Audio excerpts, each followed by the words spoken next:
My name is Jim Cohn. I'm a professional land surveyor in the state of Washington and Oregon. I'm also a certified federal land surveyor. And what we're going to do tonight is we're going to look at the public land survey system and how it was put together, how it was supposed to be laid out. And we'll be looking at variations on that as we go on. The first thing I'd like to show you is what you're looking at now is the first writings of the public land survey system in 1785. This is where it started. Now we have a book of a pretty thick book for doing the same thing. So the term public lands is applied broadly to the areas that have been subject to administration, survey, and transfer of title to the private owners from the public, according to the public land laws of the United States, and this has been going on since 1785. 30 states, including Alaska, constitute the public land survey states, which have been or will be subdivided into rectangular tracts. The area of these states is approximately 72% of the United States. According to the land ordinance of May 20th, 1785, the land was to be subdivided before it was sold. According to the Manual of Survey Instructions, the law provided that the public lands of the United States shall be divided by lines intersecting true north-south lines at right angles so as to form a township 6 miles square. Now, if you think about that, that's going to cause us a problem right off the bat because true north-south lines converge. And we'll talk more about that as we go on, but that could set up a little problem for us. The township shall be marked with progressive numberings from the beginning. The township shall be divided into 36 sections, each one a mile square containing 640 acres, and then they say as near as may be, because they allowed for some error, and because there's error in every measurement ever taken by mankind. Sections will be numbered, respectively, beginning with the number 1 in the northeast section and proceeding west and east alternately through the townships with progressive numberings to and including section 36. So they go back and forth, and that's called booster fundonic, and that's Latin for as the ox turns while plowing. Now, you probably forget a lot of this stuff, but you're not going to forget that. So what you're looking at now is a map of the public land survey states. You can see that Texas is in white, and it's not a public land survey state. And all the states along the East Coast are in white also. They're not public land survey states, and neither is Hawaii. But the rest of the states that you're looking at there are public land survey states. And you'll notice that they have lines going through them, and they some of those lines go over a couple states, and we'll talk about that, but those are called meridians and baselines. And that's how the whole system gets set up. So, instructions for the surveys of the public lands talks about the United States Public Land Survey System, or what we're going to be referring to as PLSS, was inaugurated in 1785. And the territory that is now eastern Ohio serves as the test area, and it's known as the Old Seven Ranges. So when they first put this together, they went up into Ohio, which was the Northwest Territories at the time. This is right after the Revolutionary War. And this is where they started the survey of the public lands. Now, we just talked about wanting to survey the lands before they were sold, because in the colonial land grant system, the original 13 colonies, there was all kinds of errors and gaps and overlaps of property and stuff like this. And so they thought if they surveyed it out and got all the boundaries out there properly, then they wouldn't have these problems, or certainly not as much of these problems as they had in the east, and then they could sell off certain parcels to the people who wanted them. So this map you're looking at is the original map of the public land survey system. You can see there's a north-south line on the east side of it, and it says Pennsylvania line. That Pennsylvania line was the western boundary of the state of Pennsylvania. And where it intersected the Ohio River, on the north bank of the Ohio River, is where they started the public land survey system. And they ran a true line of latitude for 7 ranges to the west. Now that's 6 miles times 7. Each range had 6 miles, and there were 7 ranges. And so they surveyed those 7 ranges from that top line, called the geographer's line, down to the north bank of the Ohio River. And they subdivided that land into 6-mile squares. And those were called townships. And then you'll also see on the map, figure A, how they were to divide those townships into sections 1 mile square. You'll notice in figure A that they had section 1 in the southeast corner of the township, and then section 6 in the northeast corner of the township, and then they went back down to 7 and up to 12 and so forth and so on. That was the original way they were going to number the townships, and then they changed it very shortly thereafter. But this is how it all started. This is where it started, right here. So the instructions for survey of the public lands. Set of instructions for the surveys began in 1784. That was the first set of instructions. Now, the first manual of survey instructions didn't come out till 1855. So between 1784 and 1855, if you were a surveyor surveying the public lands, if you got that contract, the Surveyor General of the United States would also give you a set of instructions for that particular type of land that you were surveying. So if one person was surveying in Louisiana and another one was surveying in Wisconsin, the instructions could be different depending on what they were trying to accomplish in that particular area.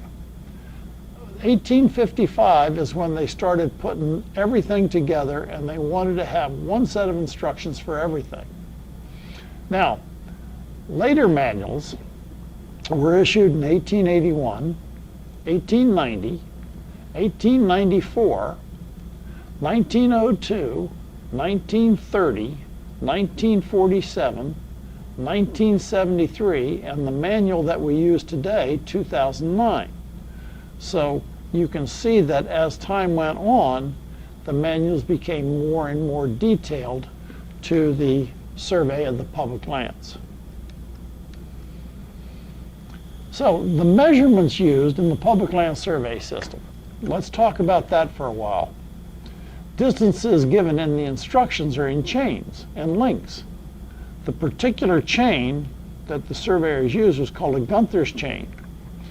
And that's what the Gunther's chain looked like right here. Now, one chain, I'm talking about the Gunther's chain now because there was other types. One chain equals 100 links, which equals 66 feet. One link equals 0.66 feet. Now, there's 80 chains to 1 mile, and there's 10 square chains to 1 acre. And there's one chain equaled 4 rods. And 1 rod was the same thing as 1 pole, was the same thing as 1 perch, is 16.5 feet. Now, depending on where you were in the country, they would either call that 16.5 feet rods, poles, or perches, depending on where you are. The beauty of this chain, as you can see, it was evenly divided. If 80 chains was a mile, then 40 chains was a half a mile. 10 square chains is an acre. And so it made it real easy for the surveyors of the day to measure what they needed to measure, and it also helped like the farmers and stuff like that, to determine how much property they had in acreage. I want to talk a little bit about metric conversions, because today we see a lot of metric information, and as you may or may not know, there's also several different kinds of foot. So we're going to talk about the metric conversion to the U.S. survey foot. So 1 meter equals 39.37 inches, and that's exact. 1 U.S. survey foot equals, well, you can read it as well as I can, a lot of decimal places in meters. 1 link equals that many meters, 0.201 and a bunch of other stuff. And 1 meter equals 3.2808333, never ending, U.S. survey foot. Now you have to remember that that's the U.S. survey foot. 1 acre is 0.4004 and a bunch of other stuff hectares. Now a hectare is how they measured land in the metric system. And 1 hectare is 10,000 square meters, or 100 meters times 100 meters. That would be a hectare. Now, if we talk about the metric conversion to the international foot, or what you'll see a lot of places called Systems International, or SI, then 1 inch is 25.4 millimeters exactly. Or a lot of you might have seen that as 2.54 centimeters exactly, but that's to the international foot. The SI foot, or the international foot, equals 0.3048 meters exactly. So you can see it as many decimal places down, these distances change, which is important for us to know. 1 meter equals 3.2808 and a bunch of other stuff, SI feet, and when you see SI feet, that stands for Systems International, so it's the international foot. Now, we know that we're going to be dealing with chains now. So let's talk about how they started putting this whole plan together. You start out at an initial point. As the settlers moved westward, in each area where a substantial amount of surveying was needed, an initial point was established within the region to be surveyed. The initial point for Washington and Oregon set just west of what is now downtown Portland, Oregon. The initial point was known as the Willamette Stone. And this is what it looks like. If you go to the Willamette Stone, you will see this little explanation of the Public Land Survey System. And then right above it, you'll see a monument. And this is what the monument looks like. Every survey in the state of Washington and in the state of Oregon is either directly or indirectly tied to that monument right there. And you can see that it says Willamette Meridian Initial Point. And it has some other information on it that we'll talk about later. But that's where it all starts for our state. And other states have the same type of thing, but they have their own initial point. So, first of all, let's talk about principal meridians. From each initial point, a true north-south line, called a principal meridian, was run to the limits of the area to be surveyed. In Washington and Oregon, this principal meridian was known as the Willamette Meridian, and it's abbreviated WM, and runs north to Puget Sound and south to the California border. The original intent was for it to run north to Canada, but when they started running it north, they hit the Puget Sound, so what they did is they offset the principal meridian to a guide meridian to avoid the water, and they kept going up to the Canadian border. Heading south, they went right down the Willamette Valley, and they stopped when they got to California. Monuments were placed every 40 chains in what we call standard position along the principal meridian. Now, these monuments were placed 40 chains, and then 80 chains, then another 40 chains, then 80 chains. So we had a monument every half mile, because remember, 80 chains was a mile, so 40 chains would be a half mile. or so the theory goes. So they placed monuments every half mile in standard position along this principal meridian. From the initial point, a baseline was then extended on a true parallel of latitude, east and west, to the limits of the area to be surveyed. So we have the principal meridian, north-south. Now we have a baseline running east-west on a latitudinal line. Monuments were placed on this latitudinal line every 40 chains in standard position along the baseline. Now, baselines, being lines of latitude, are curved lines known as rhumb lines. The baseline for Washington, Oregon begins at the initial point. It extends west to the Pacific Ocean and east to the Idaho border. According to the 1973 manual and manuals before 1973, there are three different ways to lay out a baseline on a true parallel of latitude. And they are the solar method, the tangent method, and the secant method. And we're going to talk about all three of these. So first, let's talk about the solar method. An observation is made on the sun to determine the direction of astronomic north, true north. A right angle is then turned and a line is run for 40 chains. There's that half mile again. And a monument is placed and the process is just repeated. So what they would do is they would set up over the initial point. They would sight true north. They would turn a 90-degree angle, and they'd measure out 40 chains, and they'd plant a monument. Then they'd occupy the monument that they just planted. They'd determine true north again and repeat the process. Turn 90 degrees, go 40 chains. Because meridians converge, each time a right angle is turned, there'll be a slight difference in change in the direction every half mile or every 40 chains. A series of lines so established would closely approach a true parallel of latitude and well within the standard of error that they were after at that time. So this is what it would look like. On the left-hand side, you're at the initial point. You sight north, you turn 90 degrees, and you go 40 chains. Then you occupy that monument, sight north, turn 90 degrees, and go 40 chains, so forth and so on. And as you can see, as you go east or west, depending on which way you're going, that 90 degrees and 40 chains, you'd end up with a curved line or a series of chords along the parallel of latitude. And that's how they would put that together. The thing of it is that you had to determine true north each time.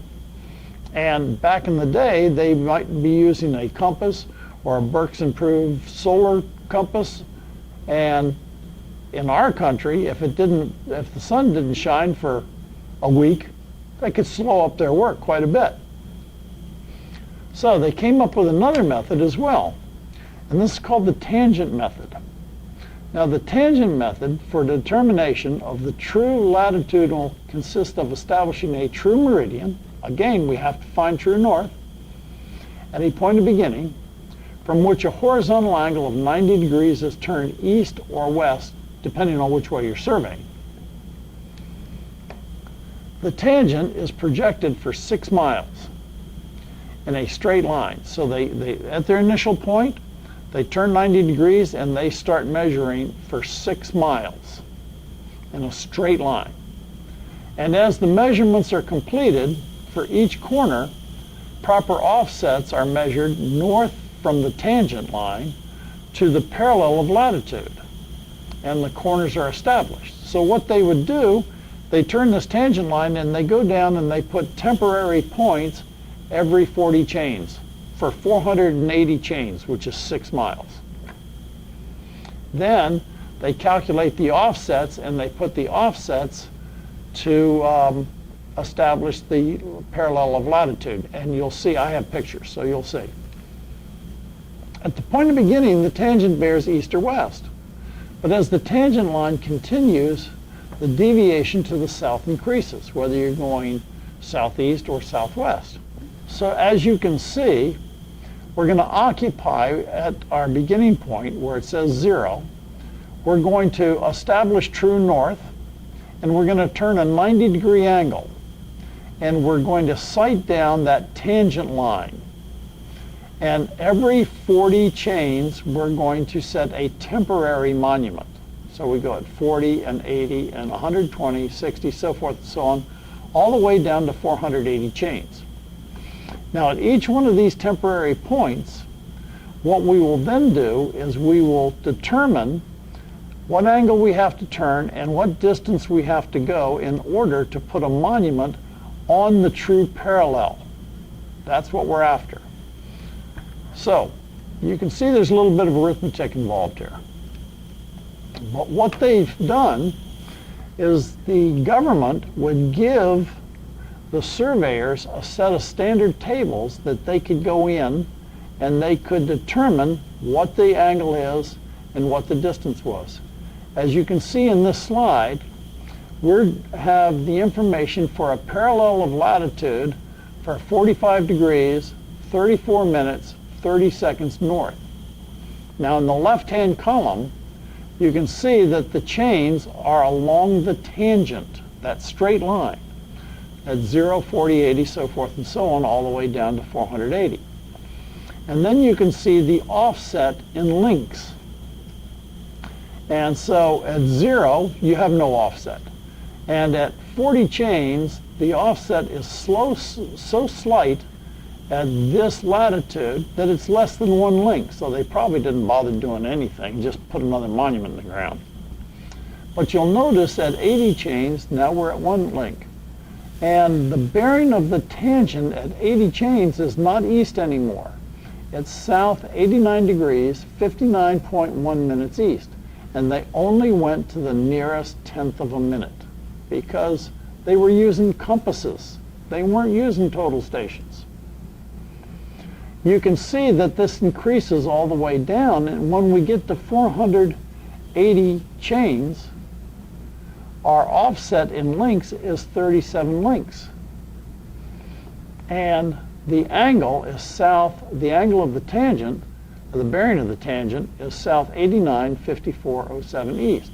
So if you know what the bearing of the tangent is, you can put that in your gun, and you can turn back to north, and you can go 37 links, and you put a monument in the ground, and you're on that parallel of latitude.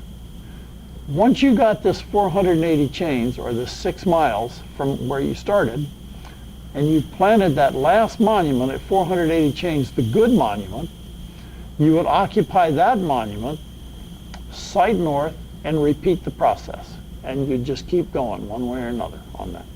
And that's how you came up with the parallel of latitude. Now, the tangent method, offsets from the tangent can be found in tables 12 and 13 of the standard field tables. Now, I was talking about that a little while ago, and this is what they look like.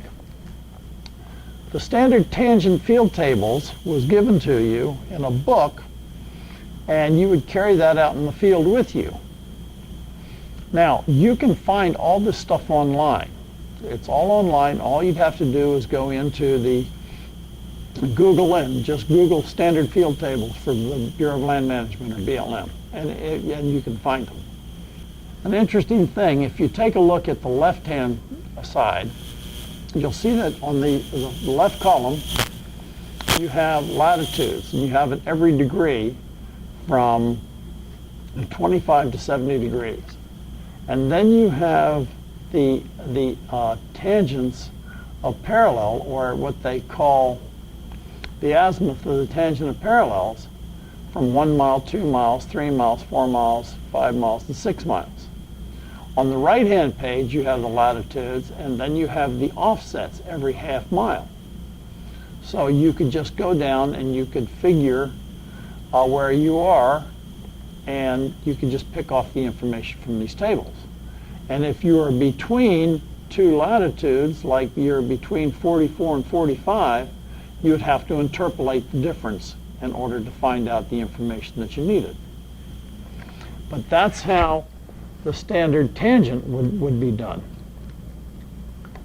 Now the third method is called the secant method. And this is by far the best method, but it took a little more to do on it. So the designated secant is a great circle which cuts a parallel of latitude at the first and the fifth mile corners. Now I have pictures for this, but I'd like to go over it with you first to explain to you how this works. And it's tangent to an imaginary latitudinal curve at the third mile point. From the point of beginning, the secant line has a northeasterly or northwesterly bearing. At the third mile, the secant bears east or west. And from the third mile to the sixth mile corner, the secant bears southeasterly or southwesterly. The secant method of determining a true latitudinal curve consists of establishing a true meridian south of the beginning point at a distance taken from field tables, from standard tables, field tables 14 and 15 of the standard field tables. From this temporary point, a proper horizontal angle is turned, as taken from the tables, to the northeast or the northwest, depending on whether you're going east or west. And this defines the secant line. From the temporary point to the first mile, and from the fifth mile to the sixth mile, the secant is south of the parallel of latitude. From the first mile to the fifth mile, the secant lies north of the parallel of latitude. So you have to know where you are because you know which direction that you need to offset them. The secant is projected for 6 miles in a straight line. And as the measurements are completed, for each corner point, proper offsets are measured north or south from the secant to the parallel, and proper corners are set. So this is what it looks like. Now starting over on the left part of this picture here, we have our beginning point, and you'll notice now that the secant line is south of our beginning point, that is south of the rhumb line or the true line of latitude. And we have an angle that we're turning that's less than 90 degrees. And we start measuring at 40 chains, then 80 chains. Now notice at 80 chains how the secant line intersects the line of latitude or the rhumb line. And then from 80 chains to 400 chains, the secant line is north of the line of latitude. It intersects the line of latitude again, and from 400 to 480, it's south of the line of latitude. So here's the same tables that we saw with the tangent, but this time it's for the secant. And you'll notice the chains on the secant at 0 chains, the offset and links are 5 links because we're going to start south of our initial point. We're going to turn a bearing of north 89 degrees, 57.3 minutes east. And at 40 chains, our offset is just 2 links. And the bearing is so close to what it was before, they don't even bother giving you a bearing for the offset so you can put the offset. Now at 80 chains, you'll notice that's where the line of latitude intersects the secant line. And the secant line, the bearing at the secant line at that point is north 89 degrees, 58.2 minutes. Remember, that secant line is a straight line, but the lines of the longitudinal lines, that is true north, they are converging. So as you go east and west, that bearing of that line, that straight line from north is going to change. And as you can see it right here. So you'll notice that 120 links were 120 chains. We're at 2 links offset, 160 chains, we're 3 links offset. Now take a look at 200 chains. We're at 4 links offset, At 240 chains, we're at 4 links offset, and we're a straight east-west line, that is the secant line, at this point is east-west, because that's the 3-mile mark. And then, as you can see, from the 3-mile mark to the 6-mile mark, we're just repeating ourselves. We're going back just like we came before. So what's going on there is it's symmetrical about the 3-mile mark. And you can see in the standard field tables, which I'll show you here shortly, offsets from the secant can be found in tables 14 and 15 of the standard field tables, and there they are. Now you'll notice that in the standard field tables, the ones on the left, showing you the deviation or the bearing or the azimuth from north of the secant line, you can see that it only goes to 3 miles. And you can see on the right side where you have the offsets, it only goes to 3 miles as well. Because being a mirror image, if you can go from 0 to 3, you can go from 3 to 6. You already have the information you need. Okay, it should be noted that the 2009 manual, the new manual, the one we're under now, does not mention any of the above methods. It simply says the determination of the alignment of the true latitudinal curve process is described in the record. And what they means is, that's your job, surveyor. You calculate it out, you put it out on the ground. We're not going to tell you how to do it. With all the stuff that we have today with the GPS and all this other stuff that we have, calculate it out and put it on the ground and let us know what you did. Document your work. That's all. And there's several, there's a couple software packages out there that actually will calculate your points on a curve for you if you need it. Now, we've talked about the principal meridian. We've talked about the baselines. Now let's talk about standard parallels, because this is all going together to make up the big picture. Standard parallels, which are called correction lines, are extended east and west from the principal meridian at intervals of 24 miles north and south of the baseline in the manner prescribed for surveying of a baseline. You know, you got your solar, you got your tangent, you got your secant, or the 2009 manual says, calculate it out and put it on the ground. Just make sure you're right. Let us know what you did. And so this 24-mile thing, that's the party line. That's what they say in the manual. But depending on where you are in the nation, that'll change. For example, in the state of Washington, standard parallels are placed every 24 miles from the baseline north. But in Oregon, they're every 30 miles from the baseline south. Their reasoning was at the time is that the convergence in Oregon wasn't as severe as the convergence in Washington because we're further north, so they didn't put them in as often. That's all it was. But let's take a look at these and see how they're done. Remember, every 24 miles.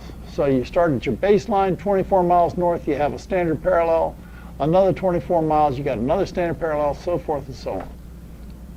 When standard parallels previously run at intervals of 24 miles and conditions required additional standard lines, intermediate correction lines can be established to which local names may be given, like fifth auxiliary standard parallel, or they got pretty creative in some cases in what they did.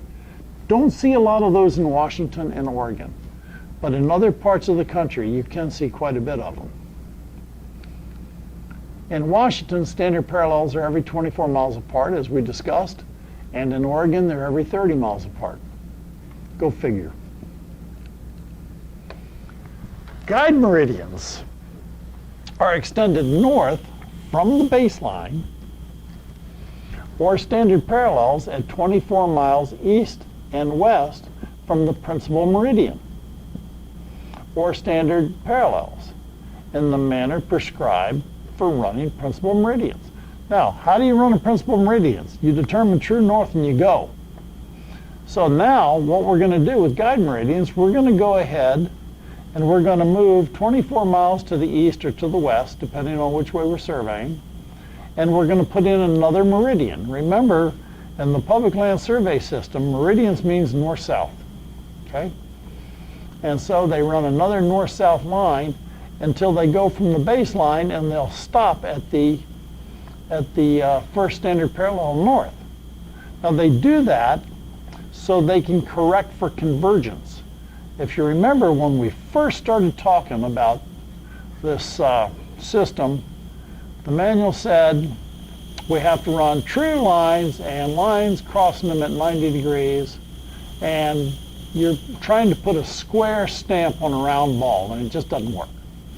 And so these are the correction lines. This is the way they corrected that, and so they don't get too much error. The guide meridians are terminated at the points of intersections with the standard parallels. Guide meridian is projected on a true meridian, and the fractional measurements are placed in the last half mile. Now they knew there was going to be error, so what they did is they kept putting in monuments every 40 chains until they got up to the standard parallel, and the last half mile was whatever it was. And so that's where they're throwing all the error. We'll be talking more about that. But what you're seeing here is a survey of the principal meridian and the baseline. You'll notice that the baseline is curved and the principal meridian is going straight north. Now, if you go along the baseline 24 miles to the east, you'll find a first guide meridian east. So it goes from the baseline to the first standard parallel north of the baseline, and it stops. Then, if you take a look at the drawing, you go 24 miles south of the baseline, and you put in the first standard parallel south, you go over 24 miles, and you go north, and because of convergence of meridians, you're not going to hit those monuments in standard position, you're going to be someplace else. And that's because the lines converge. But that's the way the system's laid out, just like that. So what you have here is a 24-mile square, or a 24-mile traverse, if you will. A closed traverse, 24 miles by 24 miles, as near as may be. Get used to that. Okay, convergence of meridians. Chapter 2, Section 2-19 of the 2009 manual has a detailed discussion of convergence of meridians. So if you'd like to do your math, get in there, check out the formulas, and just have a good time. The angular amount by which two meridians converge is a function of the latitude and the distance between meridians. And what I mean by that is the farther north you go, the more severe the convergence of meridians. The convergence can also be computed using standard field tables 11 and 26 from those standard field tables that I was telling you about. And here they are, right here. The ones on the left will tell you how much you have to turn or have to go in links, and you will see on the right that it has just fractions. We're going to look at this a little closer. So the one on the left, right there, it will tell you the angular convergence, and right here it tells you the distance convergence. Now, that's based on a 6 mile long and 6 mile apart, or a township. Okay, so if you're not going that far, you got to do some interpolation. But what I'm showing you here, if you were at latitude 25, you would have a difference 6 miles apart of 2 minutes 35 seconds in those convergence angles.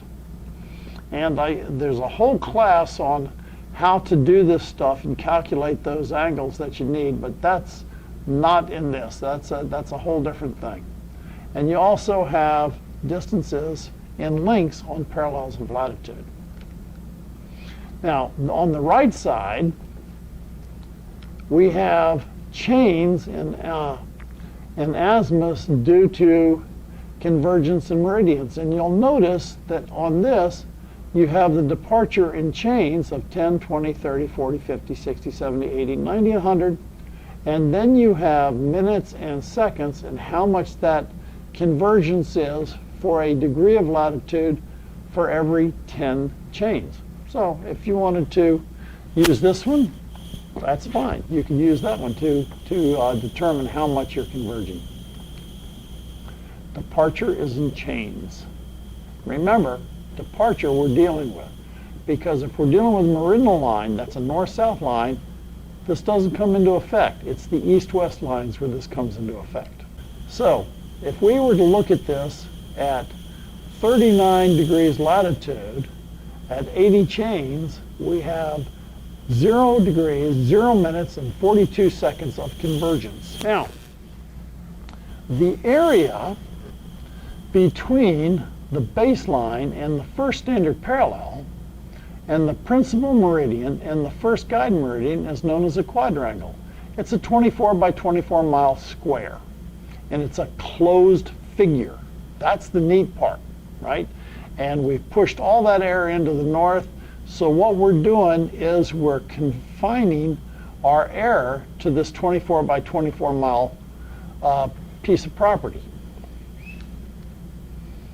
This is the same area between successive standard parallels and guide meridians. So we have all these 24-mile squares called quadrangles. And there they are. It's the same picture that I showed you before, except now I just named them. Now, a township. Once the quadrangle is surveyed into townships, each township is 480 chains east-west and 480 chains north and south, or 6 miles by 6 miles, not counting for convergence. Okay? So the town, what we're going to do is we're going to take that quadrangle and we're going to survey it up, or we're going to densify it into 6 mile squares. The division of the quadrangles into townships is accomplished by running range lines, meridional lines, you hear that word again, meridional, north-south lines, and township lines, latitudinal lines. So we're running straight lines north-south and we're running curved lines east-west. Range lines are astronomic meridians, beginning at a standard corner on a base line or standard parallel at 6 miles, 480 chain intervals, and running north to close on the next standard parallel north. So what I'm telling you there is you're going to go over on the baseline for 6 miles. You're going to find that monument, that 6 mile monument north, and you're going to run a true north-south line 24 miles to the north, and that's going to be a range line. But there's a certain way you do it. Township lines are east-west lines that connect township corners previously established at intervals of 6 miles, or 480 chains, on principal meridians, guide meridians, or range lines. The 6 mile square is known as the township. So what we're doing is we're just subdividing the quadrangle into townships. And here's what we have. You'll notice on this picture, the baseline is at the bottom. The first standard parallel is at the top.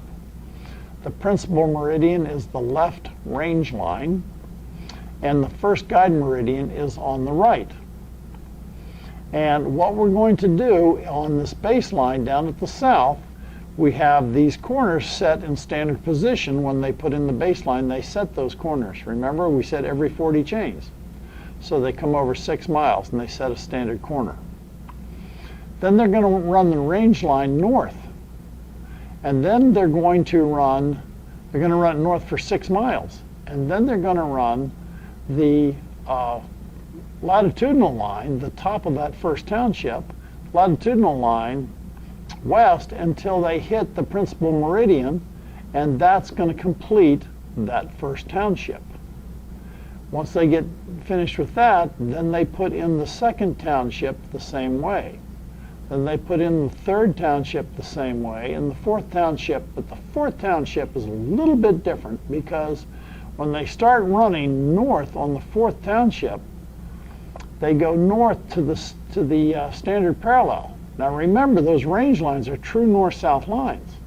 So when they get to the standard parallel, they're not going to meet the monument in standard position because of the convergence of meridians.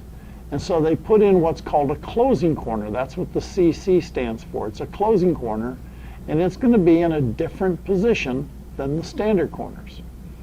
Once they get finished with those 4 townships, they would come back and they would put in the 5th, the 6th, the 7th, and the 8th townships the same way. But now when they start running the range line between the 9th and 10th township, they run north and then they run west and they connect into that range line that they already established. Then they're going to go back to that beginning point and they're going to go east to the first guide meridian.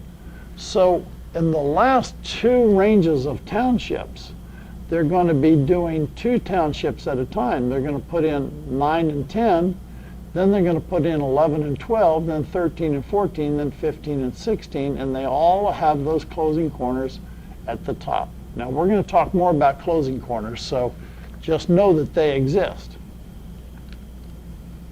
Now, according to the Manual of Survey Instructions, the regular order of the township exteriors are as follows. Here we go. This is how they did it, or how they were supposed to do it. The south and east boundaries of the townships are normally the governing lines of the subdivisional survey. The south line, east-west line, curved line, and the east line, true line of a township. It's a range line, true north. Whenever practical, the township exteriors are surveyed successively through a quadrangle in ranges of townships, beginning with the township at the south. Now let me just explain, this is BLM talk here. When they talk about ranges of township, ranges go north and south. So you'll notice in that drawing that we were looking at just a couple slides ago, we had township 1, 2, 3, and 4, and then it came back down to 5, 6, 7, and 8. So 1, 2, 3, and 4 was the first range of townships, and 5, 6, 7, and 8 was the second range of townships. That's what they're talking about there. The meridional township boundaries have precedence in the order of the survey and are run from south to north on a true meridian. That's that range line. Quarter section and section corners are established alternately at a permanent corner in proper position, 40 chains and 80 chains along that range line. The meridional exterior is terminated at the point of intersection with the standard parallel. Remember I said about those closing corners. Excess or deficiencies in the measurement is placed in the north half mile. A closing corner is established at the point of intersection with the standard parallel. Pretty nice.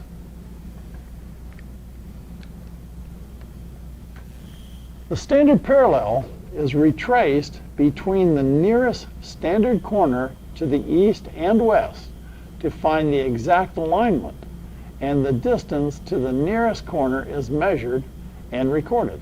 So here's what that just says. You're running the range line north, you come up to the standard parallel and you set a closing corner.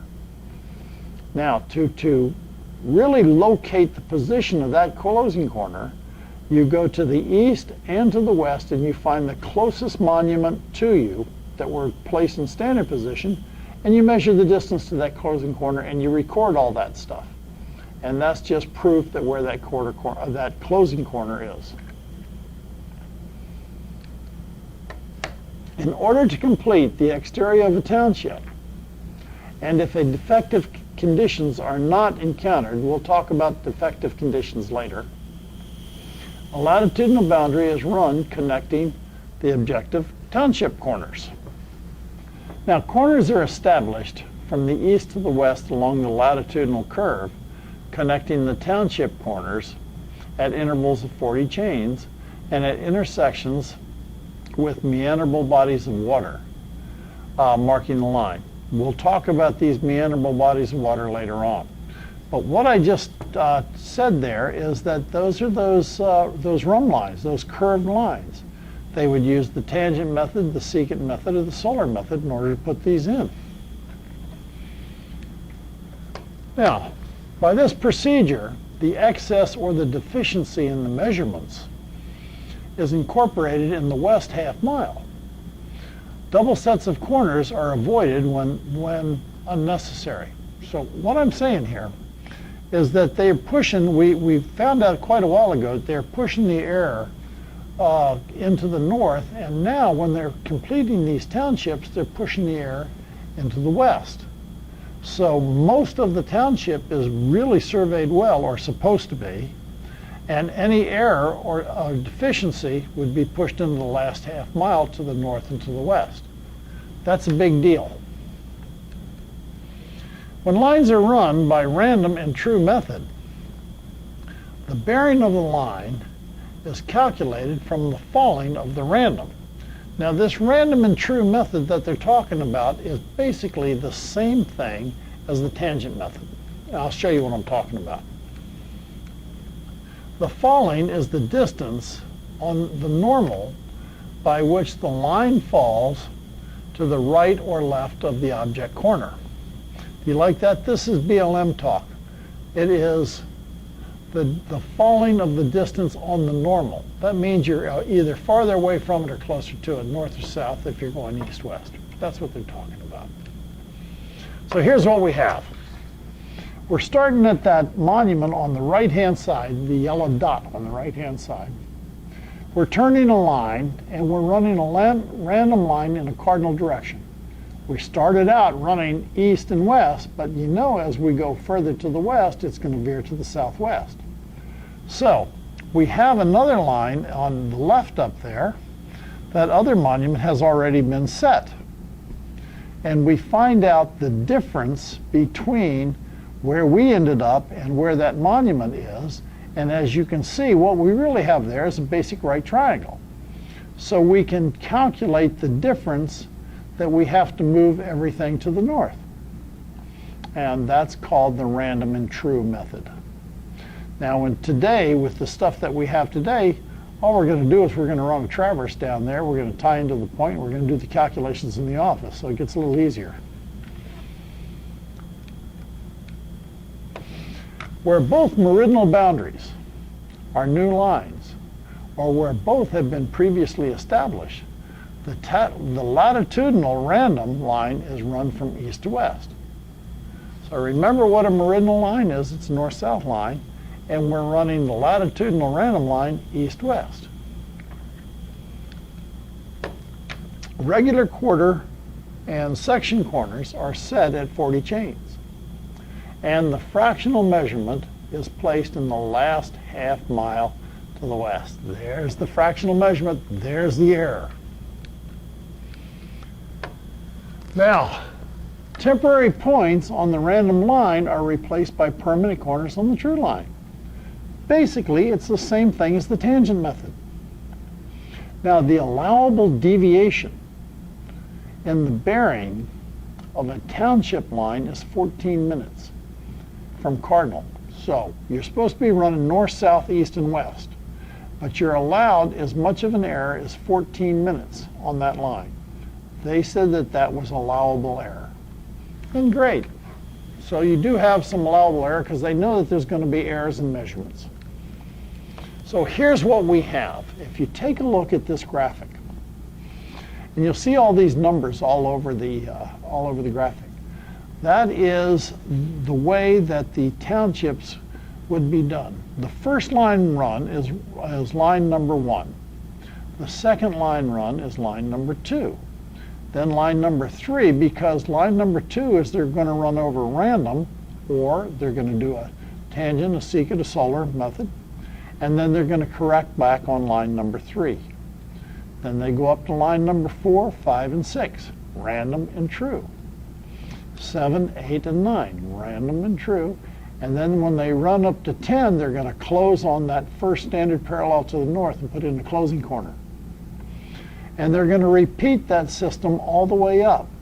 But take a look at line 21. When they put in line number 21, they run to the west for line number 22 and they correct back for line 23. Then they go to the east to check into that guide meridian because that's a senior line. It's already been established. And they're going to go over with line 24 and they're going to correct back from line 25.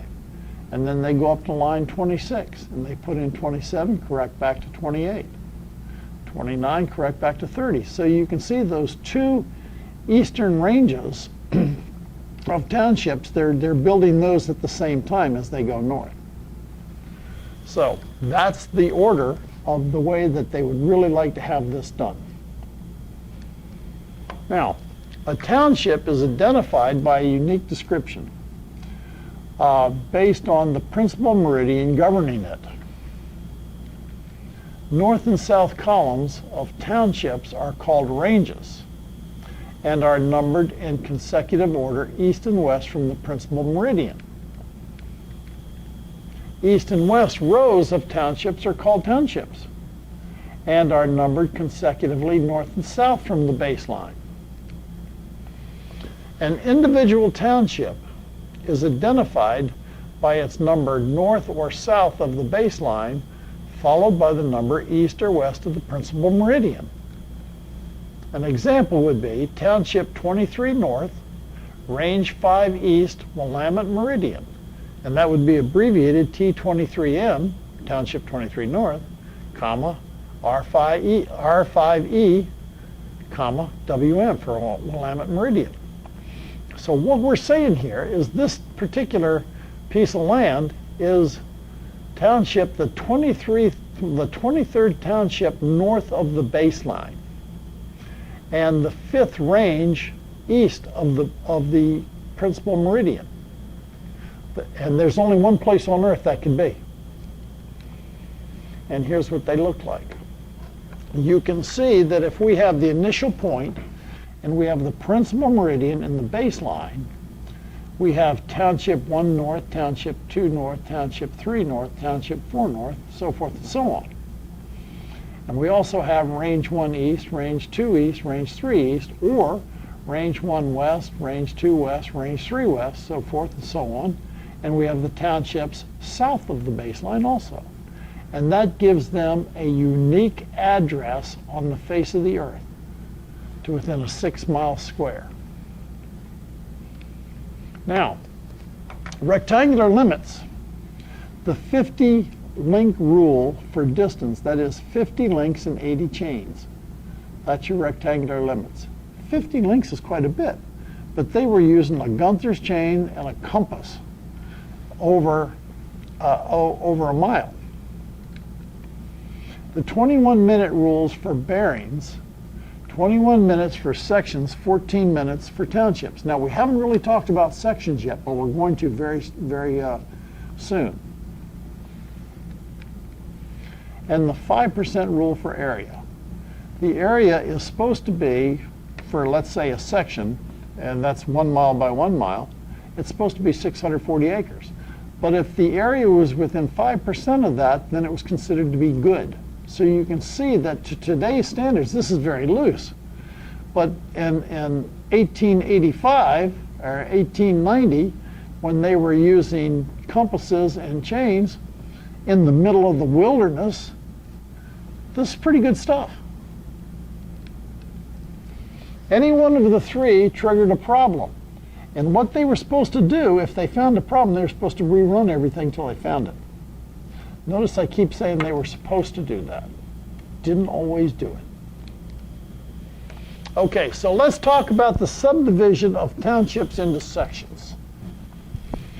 Sections are numbered from 1 to 36, beginning in the northeast corner of the township with section 1, and ending with section 36 in the southeast corner of the township.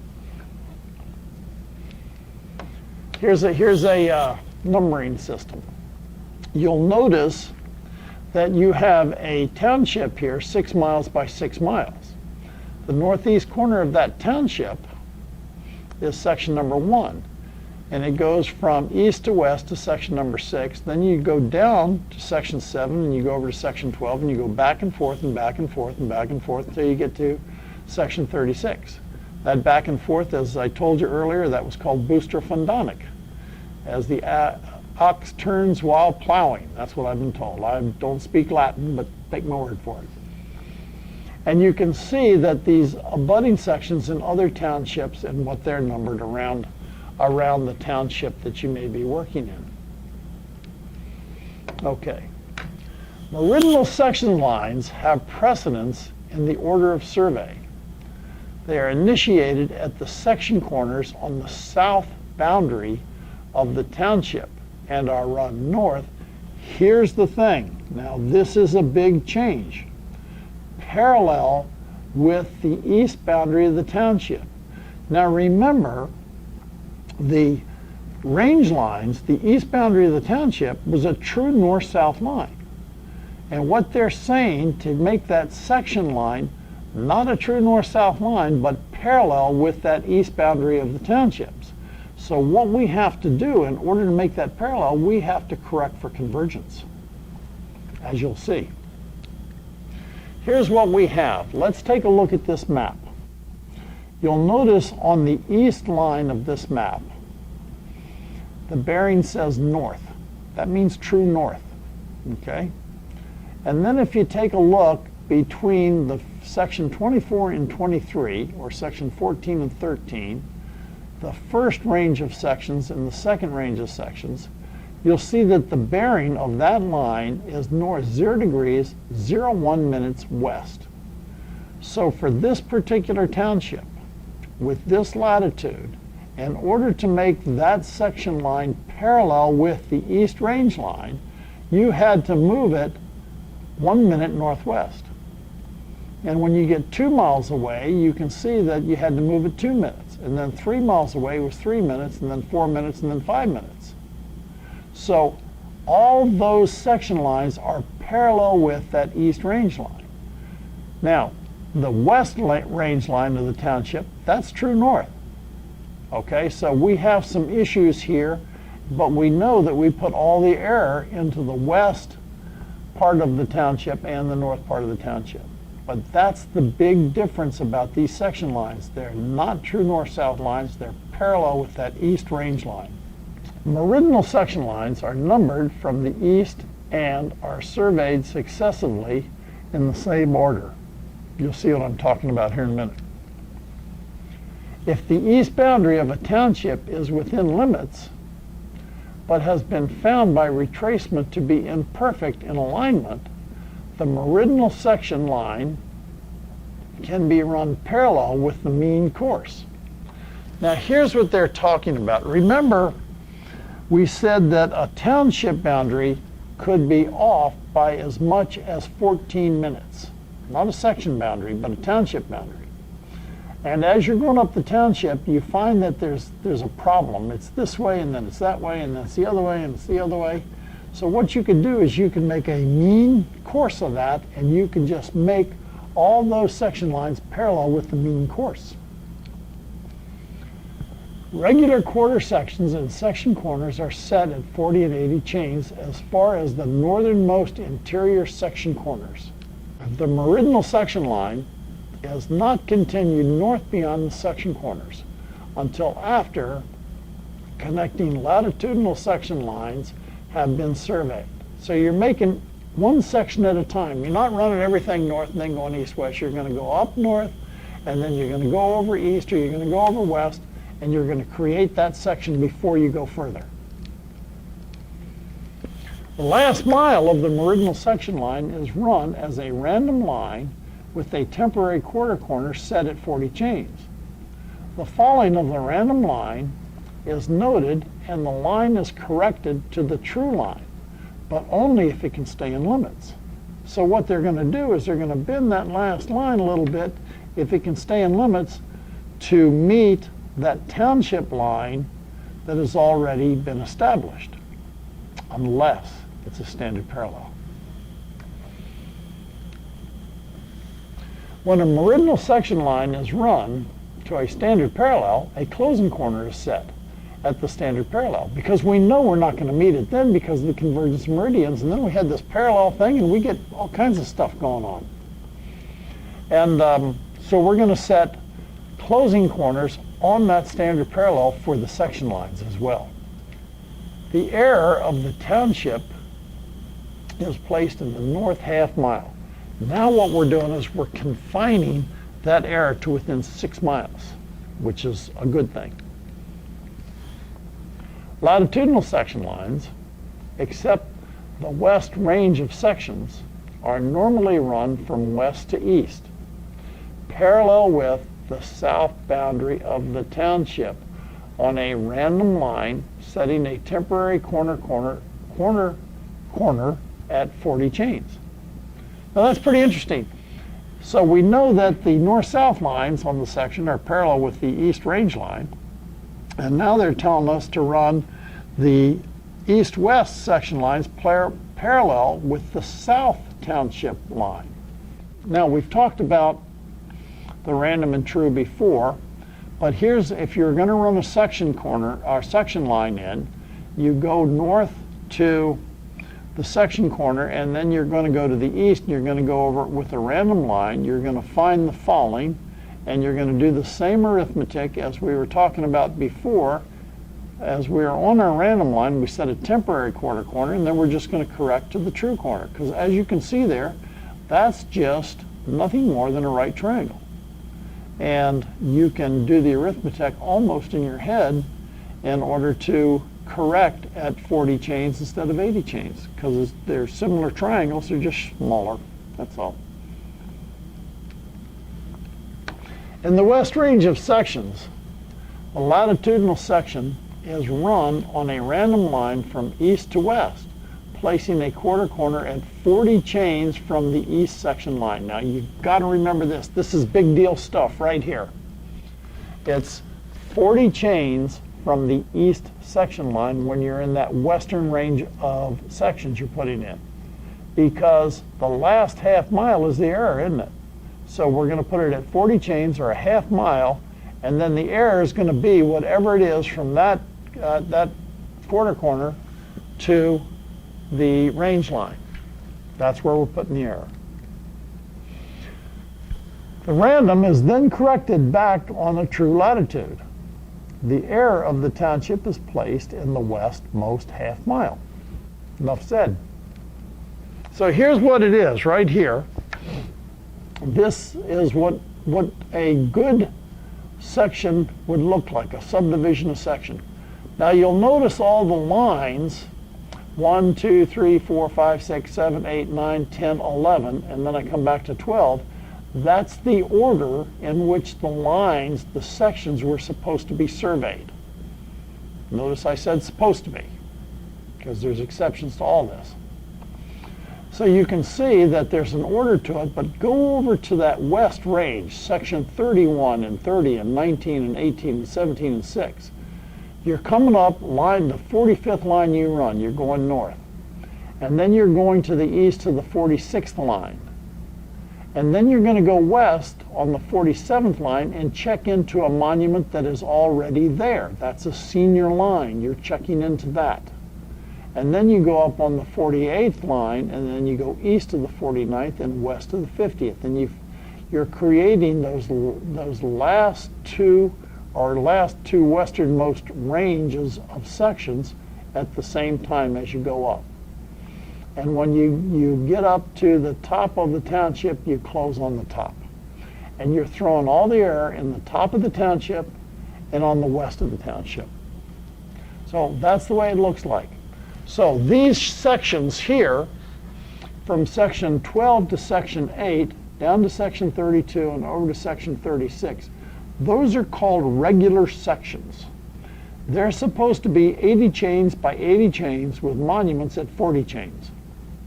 Sections 1, 2, 3, 4, 5, and 6, and 7, 18, 19, 30, and 31, those aren't regular sections because that's where all the error is placed, in those sections. It's placed to the north and it's placed to the west, And section 6 gets a double hit because all the air is to the north and to the west in that one section. This is reality. Let me go back to the other slide just a minute. That's what it's supposed to look like. This is what it turns out to look like sometimes. They didn't exactly follow procedures as far as putting the monuments in the standard places. But here's the thing. That's been surveyed, that's been accepted, that's what they found in the ground when they went out and retraced that township. Those points are there, they hold, and there's no correcting them. That's what you have. Because all that ground has been sold to some private person, and they really don't like to have their land changed once they get it. So that's reality right there. Now I think at this point we're going to stop for this lecture, and the next lecture we're going to continue on here, and what we're going to do is we're going to be subdividing sections, and we're going to be talking about things like fractional sections and all that kind of stuff. So in the next class we will finish this up, we'll carry it forward, and you'll see how we can improve on the system and all the different parts and the things that come up as the system goes on. But what we've done tonight, we've gone from the initial point, or the basic concept, to subdividing a township and creating sections. So that's quite a bit to chew on. So let's just wait and do the others on the next class. So don't forget to come back. Bye now.